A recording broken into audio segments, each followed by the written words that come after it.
My channel world of cake Rekha Gargad. जी हाँ, अभी रक्षाबंधन का त्यौहार आ रहा है, लेकिन इसके साथ साथ और भी कई त्यौहार आ रहे हैं, जैसे कि गणेश चतुर्थी, जन्माष्टमी। तो इन सब त्योहारों पर एक बहुत ही फटाफट से बनने वाली मिठाई आज मैं आपको अपनी किचन में बताने वाली हूँ। वैसे भी हमारे पास बहुत सारा काम होता है डेली में, तो आज जो मैं मिठाई बनाऊंगी वो इंस्टेंट है, सिर्फ 15 मिनट में तैयार होने वाली। और साथ ही इसकी जो इंग्रेडिएंट्स है वो भी बहुत सिंपल है, मार्केट से आपको कुछ भी लाने की ज़रूरत नहीं है। तो ये रेसिपी आपको बहुत पसंद आएगी, और अगर ये रेसिपी पसंद आती है तो सब्सक्राइब ज़रूर कीजिए। जिन्होंने अब तक मेरे चैनल को सब्सक्राइब नहीं किया है तो प्लीज़ सब्सक्राइब कीजिए, लाइक कीजिए और शेयर कीजिए। साथ ही बेल आइकन को प्रेस करना बिल्कुल मत भूलिएगा। तो चलिए मेरे साथ किचन में आज हम बनाते हैं पनीर के लड्डू, यानी कि मलाई लड्डू। मलाई लड्डू बना रहे हैं हम। तो यहाँ पे मैंने लिया है 1 लीटर दूध। दूध आप कोई सा भी ले सकते हो, गाय का, भैंस का या डेयरी वाला, लेकिन गाय या भैंस का लीजिए तो ज़्यादा उसका रिजल्ट जो है वो अच्छा आएगा, और हमारे जो लड्डू है वो भी बहुत सॉफ्ट और यमी बनेंगे। तो यहाँ मैंने 1 लीटर दूध लिया है, और अगर इसमें मलाई है तो भी आप इसे निकालिए मत, क्योंकि हम मलाई लड्डू ही बना रहे हैं, तो आप इसमें मलाई रहने दीजिए। और यहाँ इस दूध को मैं गर्म होने के लिए रख देती हूँ, क्योंकि हमें इसको छेना बनाना है। तो वैसे तो आप बाजार से लाके भी बना सकते हो मलाई लड्डू, लेकिन हम यहाँ पे ताज़ा छेना से ही इसकी मिठाई बनाने वाले हैं। चलिए अब हम दूध को फाड़ेंगे। तो दूध तो मैंने यहाँ बॉईल होने के लिए रख दिया है। अब इसके साथ ही मैंने यहाँ लिया है 1 नींबू का रस, और इसमें लगभग आधा कप पानी हम मिलाएंगे। तो आप दूध को जो है, वैसे सभी अपने घर में पनीर बनाते ही हैं, तो आप विनेगर से फाड़िए, चाहे नींबू का जो सत आता है उससे फाड़ सकते हैं, बट मैं यहाँ आज आपको नींबू के पानी से फाड़ के बताऊंगी कि कितना अच्छा सॉफ्ट पनीर जो है वो हमारा बनेगा। तो यहाँ आधा कप पानी और 1 नींबू का रस मैंने ले लिया है। चलिए दूध को गर्म होने रख दिया है, और इसे हमें कंटिन्यू हिलाना है। दूध जो है वो लगना नहीं चाहिए, बस एक बॉईल आ जाए तब तक हमें दूध को कंटिन्यू हिलाते रहना है। और ये गर्म हो जाए उसके बाद ही हम नींबू का रस इसमें मिलाएंगे। चलिए 1 लीटर से हम बनाएंगे छेना, और यहाँ पे मैंने एक पैन में लिया है आधा लीटर दूध। ये भी वही वाला दूध है, गाय का दूध है, घर का नॉर्मली। और इस दूध को हमें बॉईल आने तक तो तेज फ्लेम रखनी है। उसके बाद जो है हमें इसकी फ्लेम लो करके और इसको कुक करना है जब तक कि ये हाफ क्वांटिटी इसकी न रह जाए। मतलब आधा लीटर है तो इसे हमें पका पका के आधा यानी हाफ करना है। तो यहाँ पे अभी तो मैं तेज रख रखा है, उसके बाद हम इसको कम करेंगे। चलिए दूध में बॉयल आना स्टार्ट हो गया है, तो यहाँ मैं गैस कम करूँगी।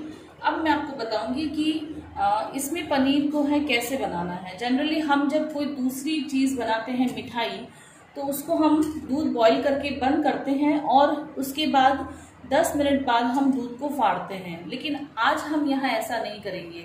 हम क्या करेंगे, दूध बॉईल हो रहा है तो अब हमने जो नींबू का पानी बनाया था वो हम थोड़ा थोड़ा करके डालेंगे, और देखेंगे कि ये फट रहा है या नहीं। अगर जैसे थोड़ा थोड़ा कर्डल होता है तो हम और थोड़ा थोड़ा इसमें मिक्स करते जाएंगे। तो एक बार थोड़ा सा डाला, फिर रुकिए आप, उसके बाद आप थोड़ा सा और डालिए।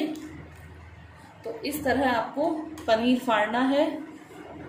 ये देखिए हल्के हल्के से इसमें जो दाने हैं वो निकलने लग गए हैं, और फिर मैं थोड़ा सा और डालूंगी। और पानी जो है नींबू वाला, ये आपको चारों तरफ घुमाकर ही डालना है। और इसके बाद मैं फिर थोड़ा और मिलाऊंगी इसमें। तो इस तरह आधा कप लगभग पानी जो है इसमें चला जाएगा, और 1 से 1.5 नींबू का रस इसमें लगेगा। और ये देखिए आप, इस तरह फाड़ने से पनीर जो है एकदम दाने निकल आए हैं, और ये जो बचा हुआ है ये भी मैं इसमें डाल देती हूँ।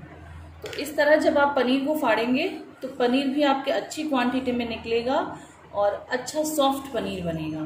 तो आप देख सकते हो एकदम ग्रीन पानी निकल चुका है और पनीर दूध जो है हमारा अच्छे से फट चुका है। तो 1 सेकेंड इसको चला के फिर मैं यहाँ पर गैस बंद कर दूंगी और आप देखिए कितना अच्छा सा पनीर बना है। और पनीर जब आपके एकदम बारीक से टुकड़े टुकड़े जैसा दिखे तो इसका मतलब वो पनीर अच्छा नहीं है। और इस तरह की जो बड़ी बड़ी टुकड़े बने गिठाने जैसे तो इसका मतलब आपका पनीर बहुत अच्छी कंसिस्टेंसी में है। तो चलिए अब मैं गैस बंद कर देती हूँ। अब हम क्या करेंगे, एक बोल लेंगे, उसमें ये इस तरह की छलनी रखेंगे, कोई भी छलनी रखेंगे और फिर इस तरह कॉटन का कपड़ा रखेंगे। यहाँ जो हमने पनीर बनाया इसे हम ज़्यादा टांगेंगे नहीं, बस 15-20 मिनट में ये पनीर रेडी हो जाएगा। और अब इसको हम सारे को ऐसे डाल देंगे इसमें। तो ये देखिए 1 लीटर दूध से भी कितना अच्छा है पनीर हमारा बन गया है। चलिए पनीर रेडी है। अब हम क्या करेंगे, हमने यहाँ पर नींबू का रस डाला था, इसलिए इस पनीर को हम अच्छे से धोएंगे साफ पानी से और ठंडे पानी से। तो चूंकि अभी तो ये गर्म है तो मैं इसमें हाथ नहीं लगा सकती, तो आप स्पून से ही इसको इस तरह मिक्स करके ठंडा पानी डालते जाइए और इसको वॉश कर लीजिए। या फिर आप नल के नीचे रख के भी इसको 2-3 पानी से अच्छे से धो लीजिए ताकि जो नींबू की खटास है वो भी इससे निकल जाए। तो चलिए ये हो गया हमारा। अब क्या करेंगे, इसे हम 10 से 15 मिनट के लिए ऐसे ही थोड़ा सा प्रेस करके हल्का सा पानी निकाल दीजिए और फिर इसे हम 10 से 15 मिनट ऐसे ही छोड़ देते हैं। और हमने जो दूध बॉईल होने के लिए रखा था उसे भी हम चेक कर लेते हैं।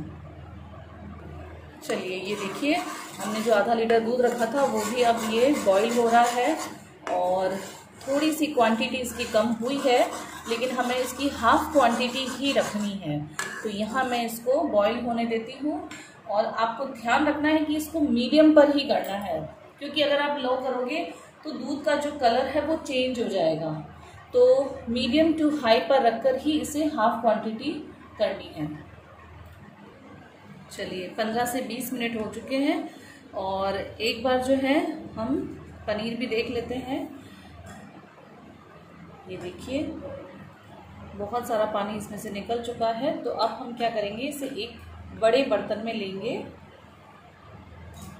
और फिर इस तरह का जो पोटैटो मैशर है या कोई भी जो पाव भाजी जिससे हम मैश करते हैं वो आप ले लीजिए। और आप चाहो तो इसको ग्रेट भी कर सकते हो या हाथों से भी इसको मसल सकते हो, क्योंकि इसमें जो बड़े लम्स हैं वही तोड़ने हैं इसे हमें।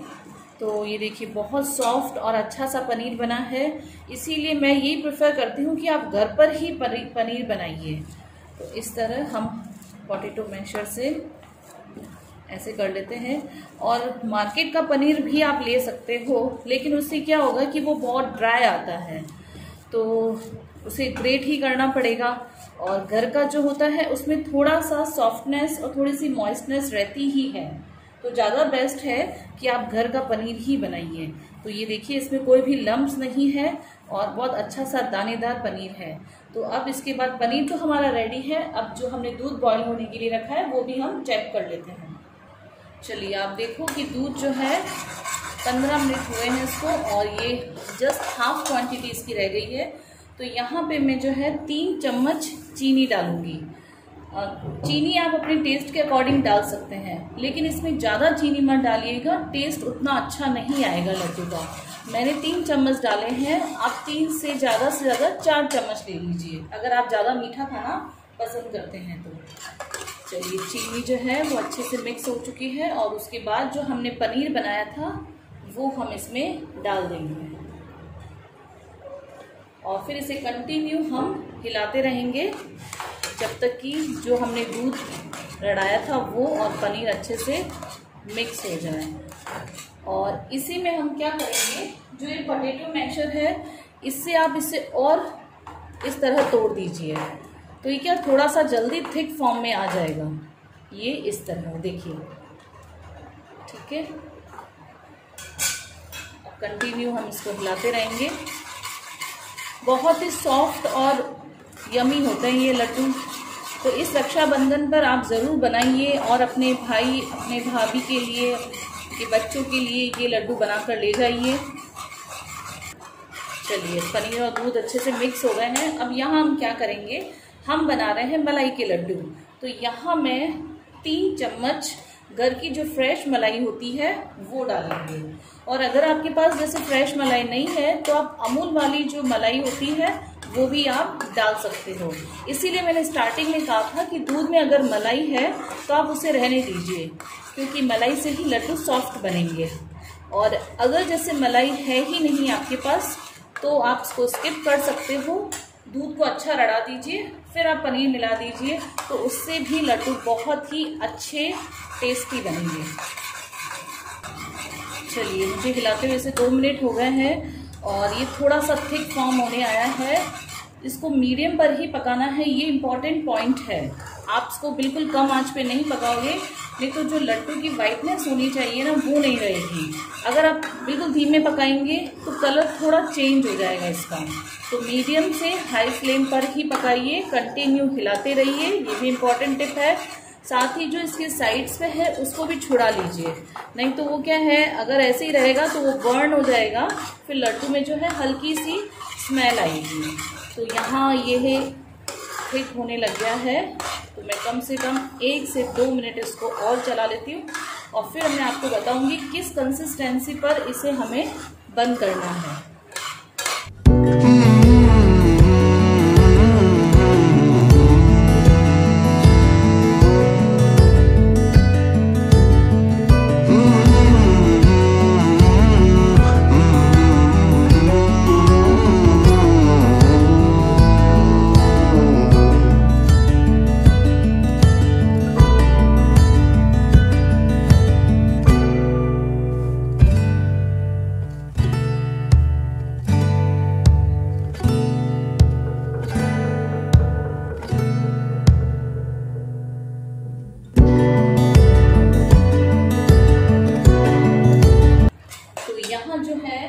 मैं डालूंगी इलायची पाउडर, क्योंकि टेस्ट जो है वो इसी से आएगा और ये इम्पॉर्टेंट है।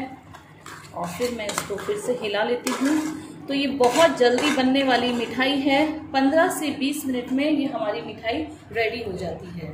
तो मैं इसको कम से कम 1 घंटा ऐसे ही रहने देती हूँ, ठंडे होंगे उसके बाद ही हम इसके लड्डू बनाएंगे। लेकिन अगर मान लो आपको जल्दी है तो आप इसको फ्रिज में रख दीजिए 15-20 मिनट और फिर ठंडा करके लड्डू बना लीजिए। लेकिन मैं ऐसा सोचती हूँ कि आप नॉर्मल टेम्परेचर ही इसे नेचुरल तरीके से ही करिए, जिससे लड्डू अच्छे बनेंगे। चलिए, तो ये 1 घंटा हो गया और जो हमारा ये लड्डू का मिक्सचर है वो भी ठंडा हो चुका है। तो अब हम क्या करेंगे, थोड़ा सा 1 टेबल स्पून जितना हम डालेंगे इसमें मिल्क पाउडर। ये सिर्फ बाइंडिंग के लिए है, अगर आप चाहो तो इसको स्किप भी कर सकते हो। तो यहाँ जो है मैं हाथों का यूज़ करूँगी, क्योंकि अब हमें लड्डू बनाने हैं। तो देखिए बहुत सॉफ्ट है एकदम। तो अब हम इसके लड्डू बना लेते हैं और इसको बनाने में ज़्यादा भी टाइम नहीं लगता है। ये देखिए, बस हाथों से इस तरह हल्का सा प्रेस किया और ये हमारे लड्डू तैयार। तो इस तरह मैं सारे लड्डू बना लेती हूँ। लड्डू बन के तैयार है। अब हम इन्हें क्या करेंगे कि इस तरह की जो है मेरे पास ये लड्डू के रैपर हैं, अगर आपके पास है तो आप इन्हें रखकर लड्डू को प्रेजेंट कीजिए तो अच्छा लगेगा। नहीं है तो कोई बात नहीं, ऐसे भी अच्छे ही लगेंगे। खाने में वैसे भी बहुत सॉफ्ट है, टेस्टी है। और इस रक्षाबंधन पर अपने भाइयों के लिए बनाकर, भाभी के लिए बनाकर ले जाइए, उन्हें आई श्योर बहुत ही पसंद आएगा, बहुत। क्योंकि तो ये इंस्टेंट है और इसमें हमने मार्केट का कुछ भी नहीं मिलाया है। तो चलिए, ये 2 लड्डू मैं इस तरह रख देती हूँ और इस पे जो है अब हम पिस्ता से डेकोरेशन करेंगे। आप थोड़ी थोड़ी चेरी भी लगा सकते हो। तो हमारे मज़ेदार से सॉफ्ट से लड्डू बनकर तैयार हैं। तो ट्राई कीजिए इस रेसिपी को ज़रूर से। रक्षाबंधन और भी बहुत सारे त्यौहार हैं, और सबसे अच्छी बात यह है कि आप इसे व्रत में भी खा सकते हो। अभी जैसे सावन मास चल रहा है तो आप ये बनाइए, इंस्टेंट तो है ही, तो इसे ज़रूर से ट्राई करिए। और इसी तरह की मैं आगे और भी रेसिपी आप तक लेकर आती रहूँगी। तब तक के लिए बाय।